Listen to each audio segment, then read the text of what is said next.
നമ്മുടെ interim settlement ബോർഡിൻ്റെ ഒരു റിപ്പോർട്ട് അല്ലെങ്കിൽ ആ സെറ്റിൽമെൻറ്റ് റിപ്പോർട്ടിലാണ് മുഖ്യമന്ത്രിയുടെ മകൾ ഉൾപ്പെടെയുള്ള ഈ വിഷയം നമുക്ക് പൊതുസമൂഹത്തിലേക്ക് എത്തുന്നത്. ആ റിപ്പോർട്ടിൽ വളരെ കൃത്യമായി പറഞ്ഞിട്ടുണ്ട്, ഈ തുക വീണ വിജയൻ്റെ കമ്പനിയായ എക്സാലോജി കൈപ്പറ്റിയിട്ടുള്ളത് it's related to a prominent person related to the company, a prominent politician related to the company. അപ്പോൾ എക്സാലോജി കമ്പനിയുമായി റിലേറ്റ് ചെയ്യപ്പെട്ടിട്ടുള്ള പ്രൊമിനൻറ്റ് പൊളിറ്റീഷ്യൻ പിണറായി വിജയൻ അല്ലാതെ ആരാണ്?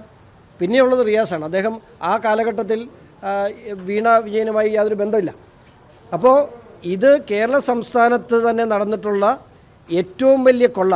ഞാൻ ചുമ്മാ പറയുന്നതല്ല, 1,00,000 കോടി രൂപ സംസ്ഥാന ബഡ്ജറ്റിനേക്കാൾ വലിയ തുകയാണ് കേരള സംസ്ഥാനത്തിൻ്റെ തീരദേശത്തുനിന്നും ഇവിടെ കൊള്ള ചെയ്യപ്പെട്ടിട്ടുള്ളത്. അന്താരാഷ്ട്ര മാർക്കറ്റിൽ 15,000 കോടി രൂപയിലധികം വിലയുള്ള കരിമണൽ ഇലുമിനേറ്റ് അത് 464 രൂപയ്ക്കാണ് ഇറിഗേഷൻ ഡിപ്പാർട്ട്മെൻറ്റിനെയും കൊണ്ട് ഒരു ഓർഡറിൻ്റെ പുറകിൽ ഈ സംസ്ഥാനത്ത് നിന്നും കൊള്ള ചെയ്തിട്ടുള്ളത്. അറ്റോമിക് മിനറൽസ്, അതായത് ഈ സംസ്ഥാനത്തിനും ഈ രാജ്യത്തിനും തന്നെ ദോഷകരമാകുന്ന, രാജ്യസുരക്ഷയ്ക്കും തന്നെ ഭീഷണിയായിട്ടുള്ള അറ്റോമിക് മിനറൽസും ഇവിടെ നിന്നും മോഷ്ടിക്കപ്പെട്ടിട്ടുണ്ട്. വലിയ അന്വേഷണം ആവശ്യമാണ്. ഞാൻ പറയുന്നത്, ഞാൻ വീണ്ടും ആവർത്തിക്കുന്നു, ഈ കാണുന്ന 2.7 കോടി രൂപയോ 282 കോടി രൂപയൊന്നും അല്ല, അതിനേക്കാളൊക്കെ 182 കോടി രൂപയല്ല, അതിനേക്കാളൊക്കെ ഭീമമായ തുക കേരളത്തിൻ്റെ തീരത്തു നിന്നും കൊള്ള ചെയ്തുകൊണ്ട് ഇവിടുത്തെ പിണറായി വിജയൻ ഉൾപ്പെടെയുള്ള രാഷ്ട്രീയ നേതാക്കൾ കൊള്ള ചെയ്തിട്ടുണ്ട്. അത് അക്കൗണ്ടിൽ കൈപ്പറ്റിയ തുക ഇതാണെന്നുള്ളത് സത്യമാണ്. അക്കൗണ്ടിൽ കൈപ്പറ്റിയ, അത് നമ്മുടെ മുമ്പിൽ അതല്ലേ തെളിവായുള്ളൂ. പക്ഷേ അക്കൗണ്ടിൽ പെടാത്ത കോടാനുകോടികൾ വിദേശത്തേക്ക്, ഈ വിദേശയാത്രയ്ക്ക് എന്തിനാണെന്ന് നിങ്ങൾ വിചാരിച്ചത്? അമേരിക്ക ഉൾപ്പെടെയുള്ള വിദേശ രാജ്യങ്ങളിലേക്ക് കേരള സംസ്ഥാനത്ത് നിന്ന് കോടികൾ ഒഴുകിയിട്ടുണ്ട്, കോടികൾ. അതൊക്കെ ഇനിയുള്ള അന്വേഷണത്തിൽ പോയി. കേരളം കണ്ടതിലെ ഏറ്റവും കള്ളനായ രാഷ്ട്രീയ നേതാവ്, കേരളം കണ്ടതിലെ ഏറ്റവും തട്ടിപ്പുകാരനായ, അഴിമതിക്കാരനായ രാഷ്ട്രീയ നേതാവാണ് പിണറായി വിജയൻ എന്ന് ഈ അന്വേഷണത്തിലൂടെ പൊതുസമൂഹത്തിന് ബോധ്യപ്പെടാൻ പോവുകയാണ്. ബഹുമാനപ്പെട്ട സംസ്ഥാന പ്രസിഡന്റ് പറഞ്ഞ പോലെ ഒരു നിമിഷം പോലും തൽസ്ഥാനത്ത് തുടരാൻ ഈ കേസിൽ ഇനി എന്ത് ബഹുമാനപ്പെട്ട സംസ്ഥാന സെക്രട്ടറി പറയുമെന്ന് എനിക്കറിയത്തില്ല. ഇതുവരെ പറഞ്ഞിരുന്നത് 2 കമ്പനികൾ തമ്മിലുള്ള ഇടപാടാണ്. നിങ്ങൾക്ക് എന്താ കാര്യം?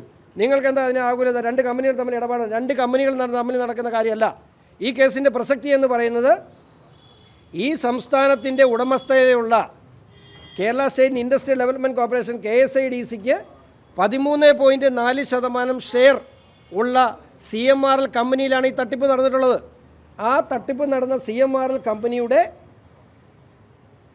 ഷെയർ ഹോൾഡറായ KSIDC ഉള്ളപ്പോൾ ആ തട്ടിപ്പ് നടന്ന കേസിൽ മുഖ്യമന്ത്രിയുടെ മകൾ പ്രതിയായിരിക്കുന്നു. സംസ്ഥാനത്തിൻ്റെ ഒരു വലിയ നഷ്ടത്തിന് മുഖ്യമന്ത്രി കാരണമായ തട്ടിപ്പ് കേസിൽ മുഖ്യമന്ത്രിയുടെ മകൾ പ്രതിയാണ് എന്ന് പറഞ്ഞാൽ മുഖ്യമന്ത്രിയാണ് പ്രതി.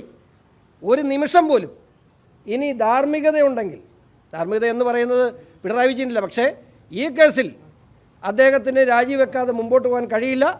ബഹുമാനപ്പെട്ട സംസ്ഥാന പ്രസിഡന്റ് പറഞ്ഞത് വീണ്ടും ആവർത്തിക്കുന്നു, ഒരു നിമിഷം പോലും തൽസ്ഥാനത്ത് തുടരാൻ ബഹുമാനപ്പെട്ട മുഖ്യമന്ത്രിക്ക് അർഹതയില്ല.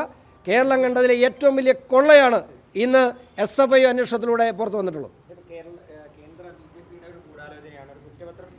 ഇവിടെ എന്തു പറഞ്ഞാലും ഇപ്പോൾ ഇത് ഇത്രയും ദിവസം എന്താ പറഞ്ഞുകൊണ്ടിരുന്നത്?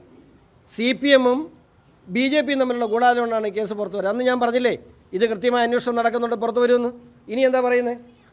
അവിടെ ഇത് അന്വേഷിച്ചാൽ പറയും CPM-ഉം, അന്വേഷിച്ചാൽ പറയും കോൺഗ്രസുമായിട്ടുള്ള ഗൂഢാലോചന, അന്വേഷിച്ചില്ലേ പറയും CPM-ഉമായിട്ടുള്ള ഗൂഢാലോചന.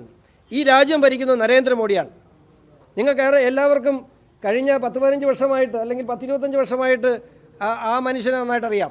ഈ രാജ്യത്ത് ഏതെങ്കിലും ഒരു അഴിമതിക്ക് കൂട്ടുനിൽക്കുന്ന വ്യക്തിത്വമാണ് നരേന്ദ്രമോദി എന്ന് ആരെങ്കിലും ധരിക്കുന്നുണ്ടെങ്കിൽ ധരിക്കുന്നവൻ മടയനാണ് എന്ന് എനിക്ക് പറയാനുള്ളൂ. ഈ രാജ്യം ഭരിക്കുന്നത് നരേന്ദ്രമോദിയാണ്. ഒരു കൊള്ളക്കാരനെയും ഈ രാജ്യത്ത് ജീവിക്കാൻ അനുവദിക്കുന്ന രാഷ്ട്രീയ പ്രസ്ഥാനമല്ല BJP. ഞങ്ങൾക്ക് നേതൃത്വം കൊടുക്കുന്നത് ബഹുമാനപ്പെട്ട പ്രധാനമന്ത്രിയാണ്. അതിന് ശക്തമായ, സംസ്ഥാനത്തും ഞങ്ങൾക്ക് ശക്തമായ നേതൃത്വം, ഒരു വിട്ടുവീഴ്ചയില്ലാത്ത നേതൃത്വമാണ് ഞങ്ങൾക്കുള്ളത്.